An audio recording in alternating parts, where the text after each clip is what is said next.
to the 36th episode of the Retail Trader Session.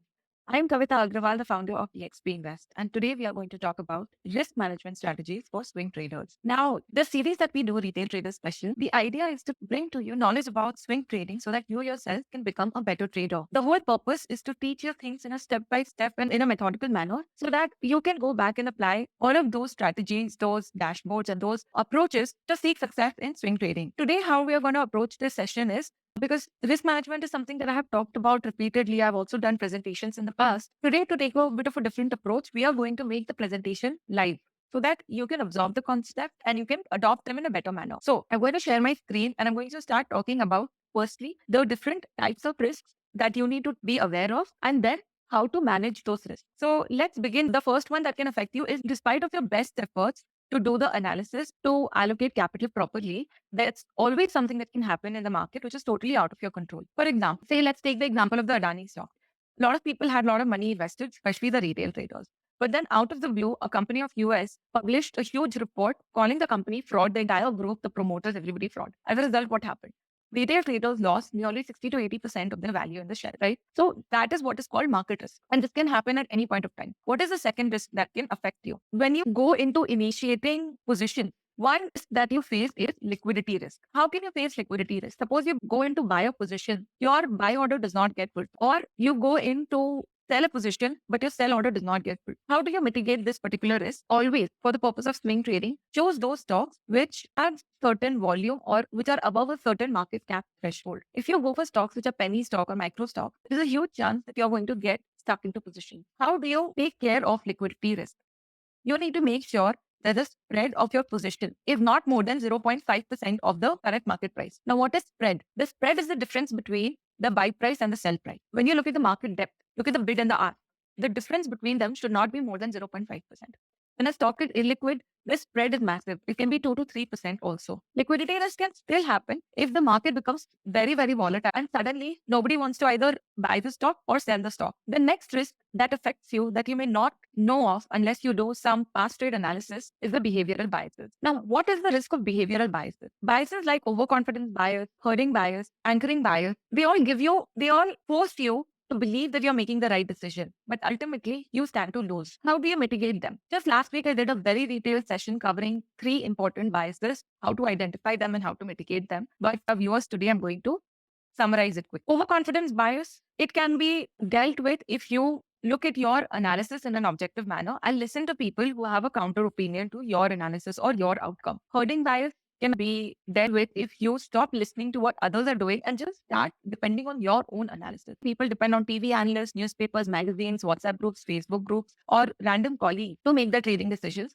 That's a very bad idea. Not buying stocks when the market is taking a correction, thinking it's a market crash or it's a bloodbath in the market. These are all herd mentalities. These are all panic mongering terminologies that are more clickbait than factual things. So don't fall for such terminologies or market sentiments. When the market is correcting, if you have conviction on a certain economy or a certain sector or a certain stock, go for it and put your money there. If your analysis suggests it's a good idea and if your analysis matches your time horizon. So if you've done the analysis for a short term, then make sure that you commit your capital to the short term, not the long term, and deal with biases objectively. One big risk that swing traders face that nobody really admits is a risk is change of horizon. What does this mean? The risk of change of horizon in swing trading means you bought a stock for the short term for maybe 2 weeks, 3 weeks, or maybe 3 months. But because the stock went below your stop loss level and you're unwilling to lose that capital, you become a long-term investor. This is a very common trait that I see. The problem with this is that you're not being honest with yourself and your capital is not performing optimally. If your capital is not performing optimally, how is your portfolio going to grow? When it comes to judging the portfolio performance, we judge it on the basis of how much growth it has captured in a certain time period. If you are constantly changing your time horizon of investment, if you're becoming a long-term investor, though you started off as a short-term investor, your portfolio is not going to reach the level of optimization. As a result of that, you will see that your portfolio is barely able to beat the market. Leave beating the market, you will barely be able to make FB return. After putting so much time, effort, and honing skills that are required for swing trading, if you're not able to beat the returns, then your labor is going to waste. You might as well use your human capital to focus on your job or your other business and make more money there. So change of horizon is a big risk. How do you deal with that? You deal with this change of horizon risk by planning your trades ahead. So by planning your trades ahead, you can deal with the risk of changing of time horizon in the middle of your position. What is the next risk of swing trading? The next risk in swing trading is improper capital allocation. Why is improper capital allocation a risk? Because understand this. Suppose you have 1 lakh rupees capital. If you're taking that capital and if you're investing it in 10 stocks, then if any one of those stocks goes up by 10%, your portfolio will see a 1% bump. But if you are taking your capital and investing that money, investing that across 50 stocks, then even if a stock in your portfolio goes up 50%, your overall capital is not going to be able to increase. How do you deal with improper capital allocation? Build a capital allocation matrix and follow it. This is what I do for my swing trading activity and for my swing trading members also. So in my Trade Together program, I give people swing trading recommendations. Whenever I give them a stock, I tell them what percentage they should allocate. I give them a range. It can be a range of 1 to 2%. It can be 3 to 5%. It can be 5 to 8%. It can be 8 to 10%, depending on few things. So the metrics that I, for instance, depend on when it comes to capital allocation are the market cap of the stock, the headwind / the tailwind that the overall sector is experiencing, the overall market sentiment. Is it bullish? It is bearish? And lastly, the individual stocks trade setups risk. So if the trade setup is looking very risky to me, then I am going to advise a little bit lower allocation there. Another risk is method of allocation. Now, when you're doing swing trading, you need to know when is a good time to allocate all your capital in one go or in tranches or in installments, depending upon whether you are buying a stock for swing trading at a potential market bottom or a stock which has already seen uptrend but it's taking a dip. Depending on whether you're doing a bottom reversal entry or you're doing a buy on dip strategy, and also depending upon how much further potential downside is there in a stock, you need to make the decision of whether you should go forward with a lump sum entry or installment entry. Usually in the buy on dip strategy, I've seen people do a lump sum entry. Now, there is a problem with that. And I discussed this in great details in my Network Technical series where I covered the stock of Alka. And this was just very recently. I think this was on the 6th of December. So if you're interested in that, go over to my YouTube channel. Look at the trade analysis that I did on Alka. I will also drop the link of that particular YouTube video in the comments. You will see what I discussed there was how I allocated my capital in the stock of Alka in 3 to 4 different installments and generated a 23% returns in just 2.5 months. Why did I allocate my capital in tranches and not in one go? Because firstly, I did a past trend analysis of Alka, which told me that the stock has a tendency of taking around 13 to 18% correction. When I made the first entry, the stock had taken around 10% correction. So I could see that there was around 8% more possible downside happening. Now, I, at any point of time in swing trading, don't want to lose more than 5% of my capital that I put in a stock, even if the risk reward ratio is more than 3. So what happened was I allocated around 10 to 20% of my capital at the beginning. So then onwards, as the stock kept coming down, I kept adding more and more capital and say 25%, 30%, 10 more percent, until I reached a total 100% allocation. Advantage of this was it gave me an lower average cost for the position. And when the stock started going up, all I had to do was manage the position. So method of application. Your method of application should basically be either installment, that is in tranches, or in lump sum. All right. Next, let's move on to the next risk that we have already discussed. Improper management of position. The risk of improper management leads to a huge cost. This cost is not monetary. This cost is the effort that you're putting in. Now, if you're an analyst and you've identified potential watch list of stocks that you're going to follow over the next few days, you've taken the pain of entering it, you're parting with your capital, you're making a sacrifice there. Now, if you're not going to properly manage the position, two things can happen. Either you exit too early or you exit too late, right? Either ways, you're going to lose out on potential upside. You don't want that to happen. So how can you manage the risk of, or rather, how can you manage the risk that comes upon you from improper position management? You maintain a trade tracker, you use alerts, you use stop loss and GTTs. What is a GTT order? It is a good trigger order which allows you to set stop loss even on your overnight positions. Overnight stop loss on overnight positions. Because remember, you do not want to go get up every morning, do the CDSL PPIN authorization, because on the days that you forget to do it or you get busy, if the market is volatile, you will unnecessarily miss out on potential profit. Not acceptable. So what you need to do is, first of all, find out whether your broker is giving you overnight stop loss facility on your overnight position. A lot of brokers do this very oversmart thing where they allow you to set your stop losses on the overnight positions, but those stop losses are not overnight, which means the moment the day closes, the market closes today, your stop losses are going to get cancelled. That is the most useless feature that I've seen in majority service brokers. One broker that I know for sure gives this facility because I have been using it since 3 years is Zerodha. So if you want to do successful swing trading systematically, I suggest you go with Zerodha. So how do we deal with the improper management problem or risk of swing trading. Like I said, you maintain a trade tracker. In this trade tracker, you maintain what your stop loss percentage is. The moment you see that a stop loss has become bigger than maybe 2 or 3%, or maybe more than 5% if it's a fresh position, you go back and you reset the GTP. You also start using parallel channels on the charting software that you're using. I personally use TradingView, and I find using parallel channels a very good way of making sure that if a price moves beyond a certain point, I get an alert about that. So the moment an alert pops, I know that I need to go and look at the stock and find out what happened. Parallel lines on the trading view chart with alert activated. What is the next risk in swing trading? Not applying continuous learning. What is continuous learning? To all my members of the Trade Together program and my EXP-Invest community on Telegram and my YouTube family, I always tell that in order to succeed in the world of swing trading, just knowing the name of a stock and buying a stock is not enough. It's not going to make you money. If you want to make serious money, consistent money, you need to know the name of the stock. You need to know the price at which you need to buy it. You need to know the right time to buy it, and then you need to enter into it. Entering is also not enough. You also need to know the right time and the right price to sell the stock. That is how you're going to make money. And when you do this consistently over time, it's going to give you a huge bump in your portfolio. Income is going to grow, and it's going to go to a point where it's going to become wealth. So how do you apply continuous learning? Now that you understand that there are these 5 things you need to do, there's another thing that you need to understand, that trading in the stock market is a science to begin with, but it's an art at its core. Once you've learned about the indicators, the chart analysis, the methodologies, builder dashboards, after that, it's just a game of discipline and continuous improvement. It becomes an art.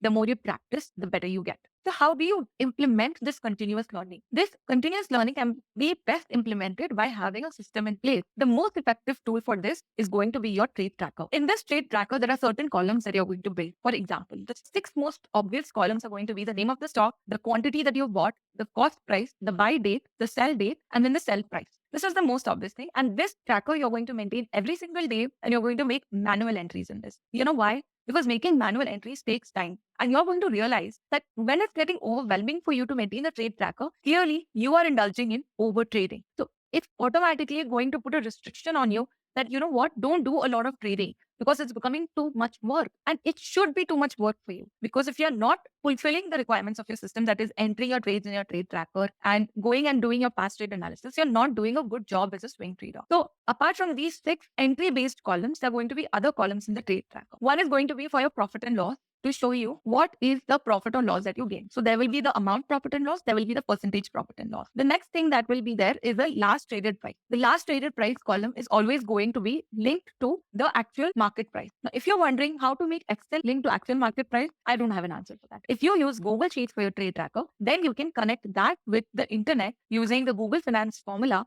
to pull real market or actual market prices of a stock. The next column is the most important column. This is going to be the last traded price divided by the exit price, and it will be a percentage form. So the formula for that will be MPP divided by exit price minus 1, and then convert that into percentage. You need to apply some conditional formatting. All of this detail, all of these pointers I cover in great details in my advanced technical analysis program, which is for swing trading. So if you're interested in knowing more about that, you are most welcome to join my Telegram channel. And quickly, I'll just show you how to connect with me on Telegram. So this is my Telegram channel, but if you're an active user of Telegram, then what you need to do is go into the search bar and write Trade with Kavita. Hit enter and join this channel. So in this channel, time to time, I post these consultation links through which you can connect with my associate and get to know more about the different training programs and subscription programs that I run. On the other hand, if you want to get my swing trading recommendations based on this advanced analysis that I'm trying to teach you, if you don't have the time to learn and implement this, because trust me, it takes a lot of time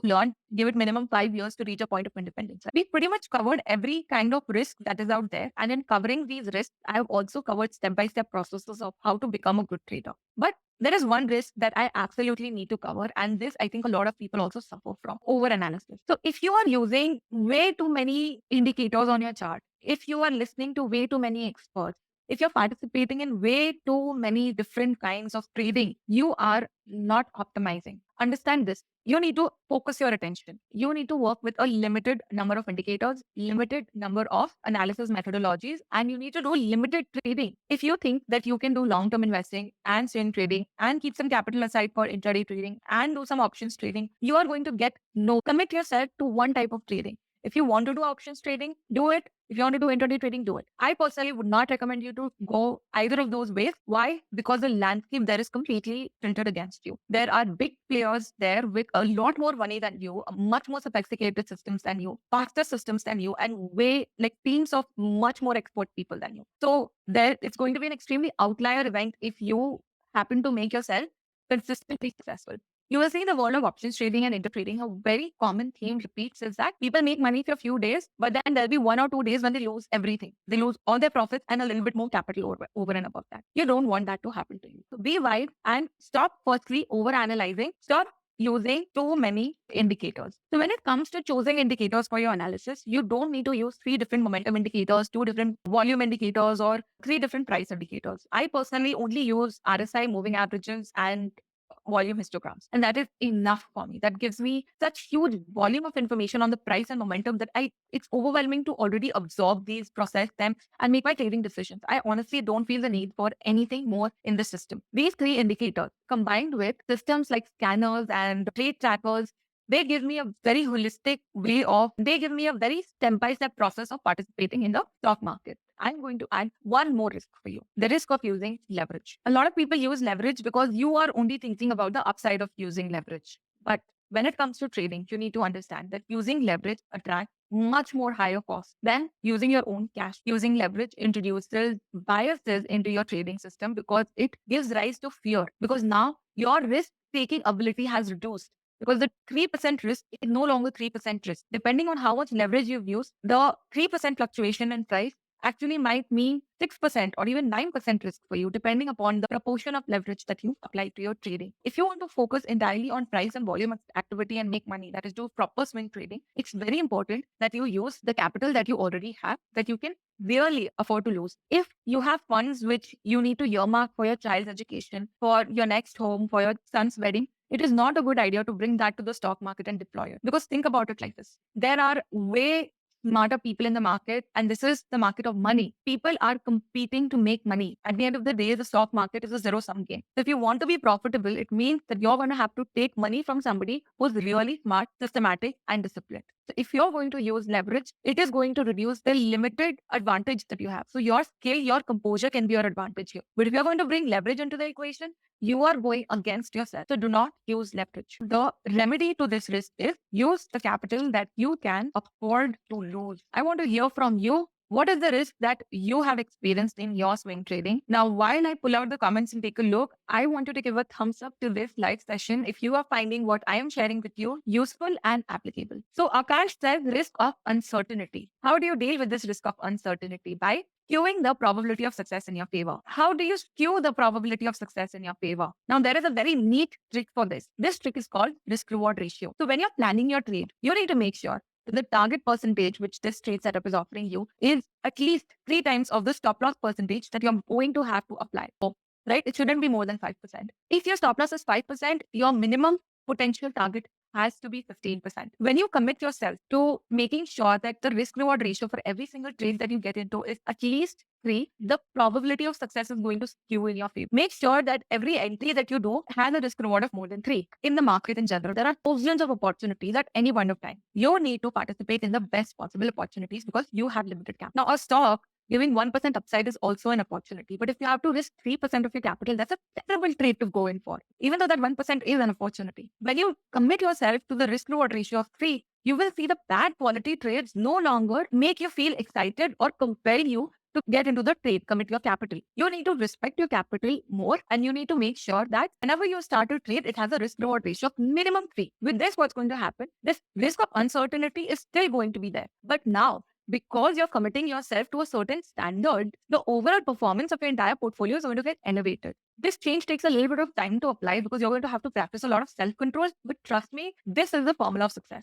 There is no holy grail in the market. But if you make risk-reward ratio greater than 3 your mantra of success, trust me, this is the closest to the holy grail in any kind of trading strategy that you can ever get. Amit Shah says unfortunate event with respect to companies. So Amit, that is actually covered under, in a way, market risk only. It can also be called management risk. It can be called, I don't know, supply chain risk or whatever, but it is what it is. Do we have any more inputs? So Danish says fake breakout. So fake breakout is a risk, but then that can be covered under stop loss. So your strategy should be able to take care of that. You have to make sure that your trade setup is good enough to take care of these analytical risks or price and volume risks. So fake breakout is not really a risk. It is something that happens in the market. It's a given. So with this, we've come to the end of this session, and I have shared as much as I could on the topic of risk management strategies. I have spoken about things which a lot of times are not considered as risk, but should be considered as risk, because if you're not doing this, you are setting yourself up for failure. Now, these notes that we've created during the session, if you're interested in getting a PDF copy of this, please connect with me on my Telegram channel, because that is exactly where I'm going to share this copy of the notes that we've just created. So thank you so much for joining me for this 36th episode of the Retail Trader Special Series. And if you want to learn swing trading, market psychology, and practical teachings, go to my YouTube channel and watch the previous 35 episodes. Trust me, there is a lot that you can learn. So I will see you again on Wednesday in the Let's Get Technical series, where I will be bringing to you one stock of Latent View, which I'm going to dissect, because we made a massive profit in that stock in the last few months. And I want to show you what analysis I did, which compelled me to pick that trade setup, how I managed the position to book, I think, around 18% profits in less than a month. So see you on Wednesday again. And thank you so much for joining, giving me your time and your attention. And namaste.